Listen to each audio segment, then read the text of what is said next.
Yeah, mama. Hey gang, welcome to another video. So, I told a lie. I fibbed a little. I did buy another thing from Temu. I said this is it.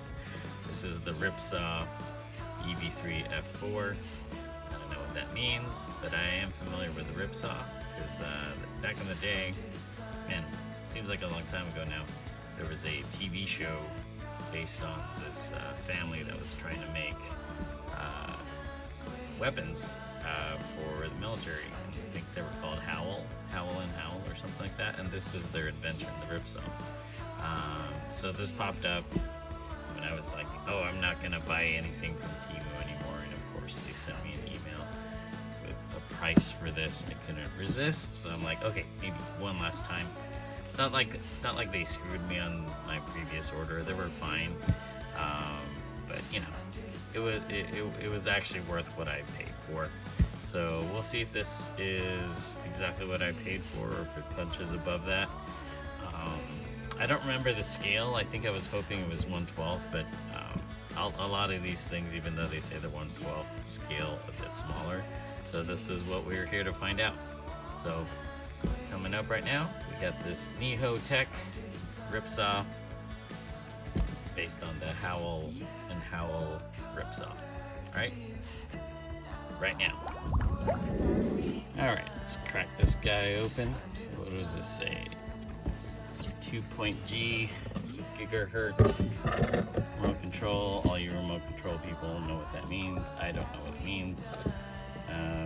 High performance suspension, property state-of-the-art steering control system, extremely duty automatic transmission, extreme duty final drive, high speed to weight ratio, high intensity lightning package, and I don't really care about any of that. I just want to see if it's in scale.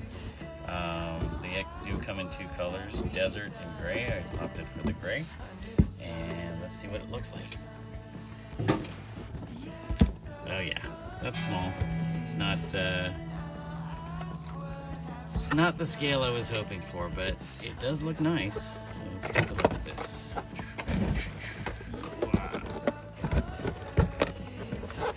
And as I've said in my previous videos, I'm not an RC person, but I guess more and more I'm getting more RCs. I guess I'm slowly becoming an RC person. Alright, what does this need? A little Phillips screwdriver there.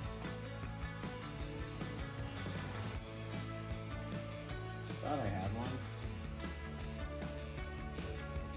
I had a Phillips. Where'd it go? Okay, here we go. Phillips screwdriver. Let's take a look at this.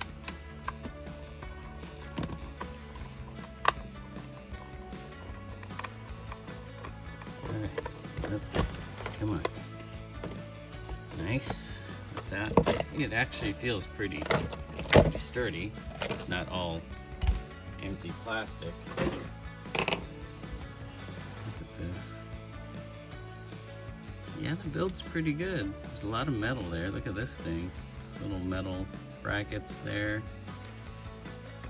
It's not very big, but the build's nice. So I would say this is more like a 1/18th, maybe it's smaller, 1/24th maybe scale. So buyer beware if you guys are looking at this online. It's not very big at all. I do like the gullwing doors, and there's seats in there, which I have an idea what could fit, but I'll show you after. You gotta see if this thing runs well. So it comes with a controller here.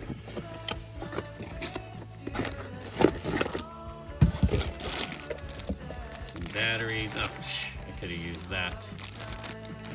Screwdriver right there, or Phillips head. What else? Anything else in here? Here's the instructions. Okay, let's charge it up and see what it runs like. It's coming up right now. The Ripsaw. Yeah, super torquey. See, nice lights. Let's pretty smooth. Let's see.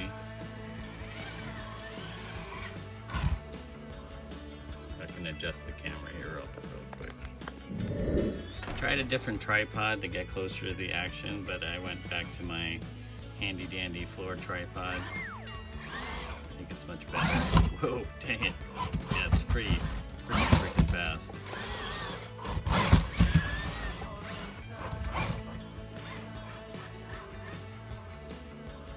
There's a side profile of the tank. Got the Mando right there. Nice little side detail. And swimming around just to show the cockpit. It's tough to get the driver in there, but once it fits, it looks great. So yeah, really good for Lego. Alright, taking it outside for a quick joyride. One thing no one talks about is how to keep an RC car in frame while you're trying to film it away from the viewfinder. So if someone can do that, that's a great talent. Bucking Bronco action here for Mando. Didn't jar in. Launch him out of there in a second. Get out. Get out, Din. Get. Alright, just took it for a test drive and I noticed something cool. These are all the independent shocks. Now, whether or not they actually are working shocks or if they're just for show, it's pretty cool. A little bit more footage here, a little bit more glamour to show all around how the Mandalorians look inside. They fit perfectly. Pretty fun. I didn't know I was going to buy a Mandalorian vehicle. Cool. Before I go, I just wanted to show you one more function. This has light control. That has different spectrum of lights. Has this little Knight Rider thing going on. And yeah, pretty fun for the money. So Temu win, but not for the scale. So anyway, thanks for joining me on this video, guys. Catch you on the flip side. And as always, stay otakutive. Peace.